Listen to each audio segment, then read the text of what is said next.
reflect because you haven't been playing for the last bit, but maybe just your thoughts on the season and your motivation going into the summer. Yeah, not a great year, really, by any stretch. There were certainly some pockets of some good memories, I guess, but overall, really a year to forget. With an unfortunate ending on my side. Um, yeah, there really isn't much. Honestly, it's all just motivation, really. Um, you know, to to not uh, to not feel like this again. Never been here, and I don't want to be here again. So that's kind of where we're at. Obviously, the struggles I had this year, they're well known. It was unfortunate, but I'm excited to put a close on this chapter and be done with it. Honestly, just to get it behind me and then move on from here. What does your off season look like as far as training stuff you would normally do in the injury? Like, are you clear to do whatever you want? Is it going to take a little while to get there? How does it look? No, we weren't cleared yet, but we were getting there, and I'm in a good spot, a really good spot now, or at least I will be. So I have no restrictions this summer. I have no limitations on anything, which allows me to have a big summer, which I'm really excited about. Obviously, every year we make the playoffs, and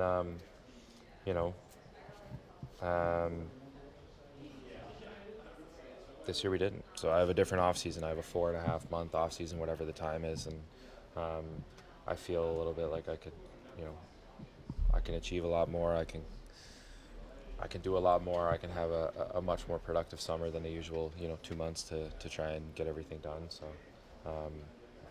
that's the silver lining I'm taking from this is that I got a lot of things I want to work on and a lot of things I want to achieve every summer that sometimes you can't get around to doing it all. This summer I can. Would you consider playing Worlds if you rest? No. Charlie, does everything? I'm not cleared, so just I couldn't. thought you If said you were. I couldn't if I wanted to. Does everything on the ice, and you're recovered from this, but how do you approach, probably together with David, trying to mold this team into what you guys want it to be going forward? Yeah, I mean, that starts very quickly after this, getting together and establishing what we want, what our pillars are going to look like, what we want the culture to get back to, and how we're going to do it. What an opportunity, right? What an exciting challenge that's going to be for us. Not just us, but a few other guys, and we're going to take it on just head on. I mean, we're going to do everything that we can. You can't do it by yourself. We're going to do it together, but we're really excited about the opportunity and the challenge, what it presents, and how we can be a part of the solution. I know you're always motivated every off season, but is this the highest your motivation level is going to be this off season, just to bounce back from this year? This year feels like a while. I don't even feel like I played hockey this year, which is so unfortunate because I think I played more games than I might have even thought, but I haven't played since February, and at times it's felt like like that was last season or something separate in my head because it's felt like it's been so long. Skating as much as I did after I got the pick line out, and basically 2 months of just skating with you're running a race and you don't get to cross the finish line. So I ran the whole thing but didn't finish. That's sort of how it feels. So it's disheartening in every way. And then you're watching your friends, your teammates struggle. You're trying to be there to help with that. You can't. So it's sort of just so many things this year were just unfortunate.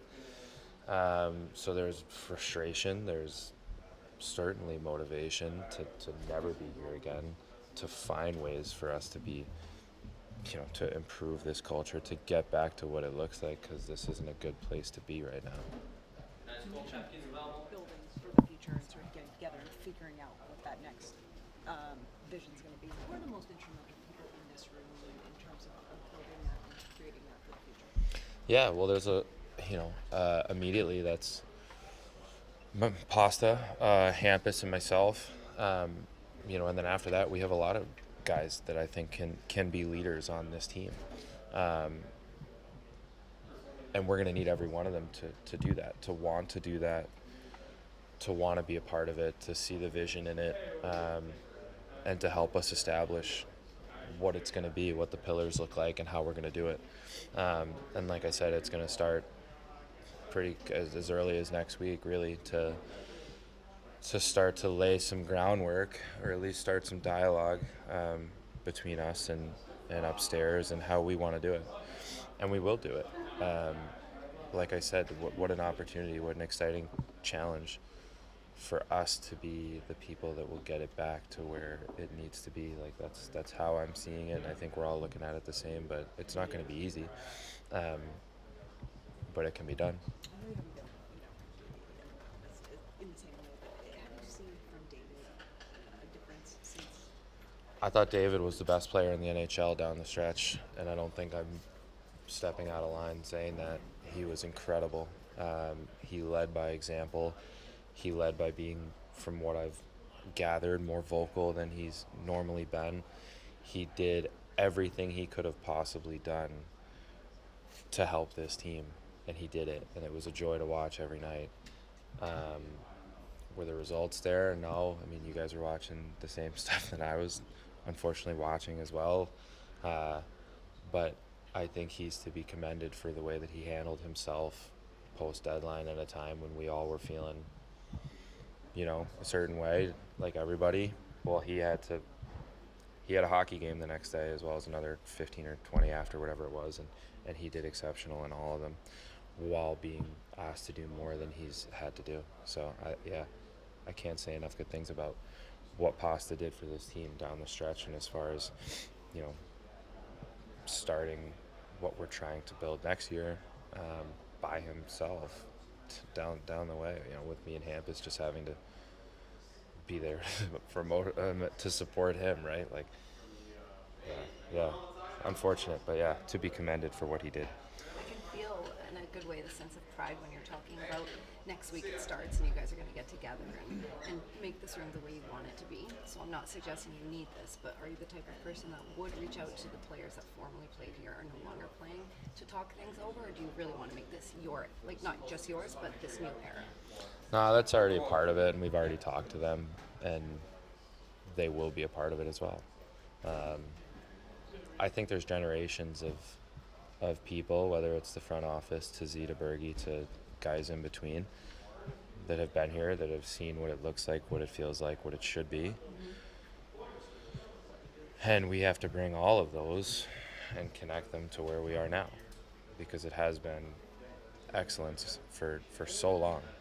So what do we grab from each era, and what do we bring now? And while we try to, get up with the times of there's new kids coming in, like, guys are different. Every generation is different how they're wired. So they're going to be a part of it. Not only are they going to be, but they want to be, and they're they're incredible people. They want to help because they care about this. And being a Bruin is more than that, than just playing, right? Like,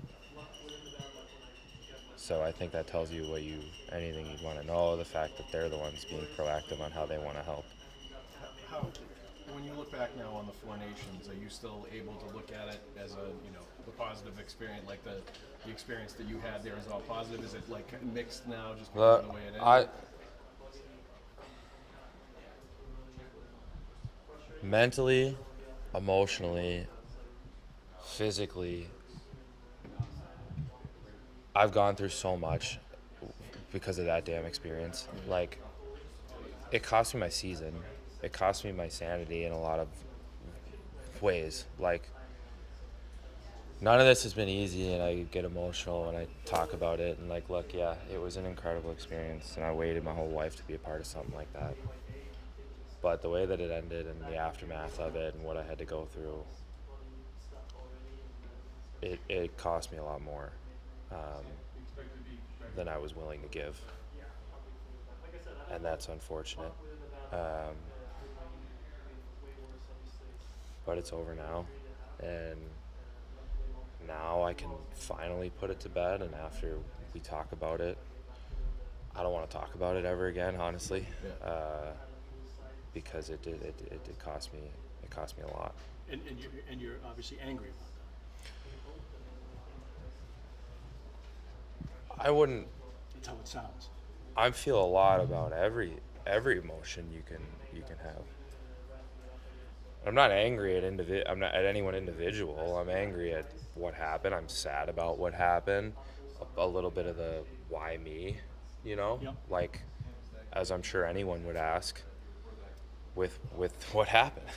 So it's a lot of different emotions. I wouldn't say it's just angry, and I'm certainly not angry at individuals or anything. It's a little bit of just anger about the situation. It cost me my season. It cost me a lot, and I've spent a lot of time emotionally just sitting with it because of that was the reality of it. I'm sitting at home with a pick line and this and that, and I can't play and I can't help my team, and that's what I said, like it felt like it was a whole nother season. Like going back, like I don't even remember anything before that, honestly, because I only remember what the last two months have felt like, and it just hasn't been fun. So Forgive me here because we're shooting in the dark a little bit. We know you get the shoulder injury, the infection. What was the source of the infection? I had a rare staph infection that could have been introduced in a couple different ways, and